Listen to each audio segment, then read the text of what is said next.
1 লাখ টাকা দিতে পারবো, আমি 5,000 টাকা দিই, ভাইয়ের সাথে আমি পরে কথা বলবি। না না না, আপনি এসে কথা বলবেন, আমি গেলে আগেই এসে কথা বলে নেন। বৈষম্য বিরোধী ছাত্র আন্দোলনের রংপুর মহানগর শাখার মুখপাত্র নাহিদ হাসান খন্দকারের একটি ভিডিও ভাইরাল হয়েছে সামাজিক যোগাযোগ মাধ্যমে, যেখানে রংপুরে এক বালু ব্যবসায়ীর কাছে 1 লাখ টাকা চাঁদা দাবি করতে দেখা যায়। এ নিয়ে সামাজিক যোগাযোগ মাধ্যমে ক্ষোভ প্রকাশ করেছেন অনেকেই। তবে নাহিদ বলছেন ভিন্ন কথা। নাহিদের দাবি তাকে পরিকল্পিতভাবে ফাঁসানোর চেষ্টা করা হয়েছে। যদিও এ ঘটনার প্রেক্ষিতে বৈষম্য বিরোধী ছাত্র আন্দোলন থেকে তাকে দেওয়া হয়েছে কারণ দর্শানোর নোটিশ। সামাজিক যোগাযোগ মাধ্যমে ছড়িয়ে পড়া ভিডিওতে নাহিদকে বলতে শোনা যায়, আপনি তো দেখছেন বিষয়টি কোথায় গেছে, ইউএনও ডিসিকে সামলাতে হচ্ছে। যদি মনে হয় কিছু কমাবেন তাহলে ভাইয়ের সঙ্গে কথা বলেন। আমি চাই না আপনাদের কোনো সমস্যা হোক। জানেন তো সংগঠন চালাতে হলে কি কি করতে হয়। এখন যে কোনো ব্র্যান্ডের পুরাতন এসি বদলে নতুন ওয়ালটন এসিতে উপভোগ করুন 25% ছাড়। এদিকে নাহিদকে উদ্দেশ্য করে ওই ব্যক্তি বলেন, তুমি যদি বলো সেখানে বালুর ব্যবসা হচ্ছে তাহলে সেটা বন্ধ করে দেই। 1 লাখ টাকা দিতে পারবো না, 5,000 টাকা দিচ্ছি। পাল্টা উত্তরে নাহিদ বলেন, ব্যবসা আপনি বন্ধ করবেন কেন, ব্যবসা আপনি চালান।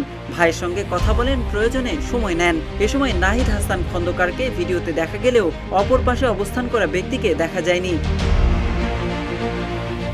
বৈষম্য বিরোধী ছাত্র আন্দোলনের রংপুরের কয়েকজন নেতা ও স্থানীয় একাধিক সূত্রে জানা গেছে, ভিডিওতে ওই কথোপকথনের ঘটনাটি 1 সপ্তাহ আগের। রংপুর নগরের হাজিরহাট এলাকায় একটি ইকো পার্কের নামে অবৈধভাবে বালু তোলাকে কেন্দ্র করে এই ঘটনা ঘটে। কথোপকথনের কথা স্বীকার করে ইকো পার্ক পরিচালক বেলাল হোসেন বলেন, নাহিদ তার কাছে 1 লাখ টাকা চাচ্ছিলেন। তিনি জেলা প্রশাসকেরও ভয় দেখান।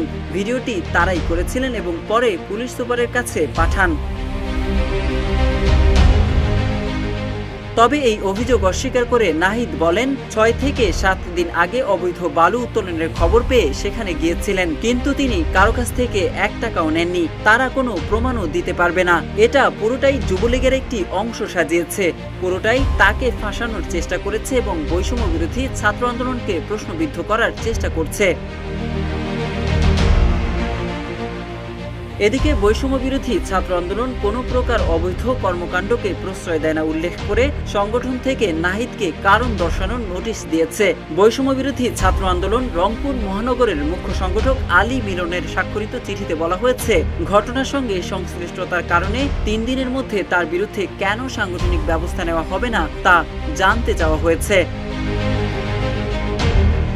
এদিকে এ বিষয়ে রংপুরের পুলিশ সুপার আবু সাইম এর সাথে কথা বললে তিনি বলেন, কানাডা প্রবাসী একজন লোক তার কাছে ইকো পার্ক নির্মাণে চাঁদা দাবির অভিযোগ নিয়ে এসেছিলেন, কিন্তু তিনি অভিযোগ করতে বললেও তিনি তা করেননি।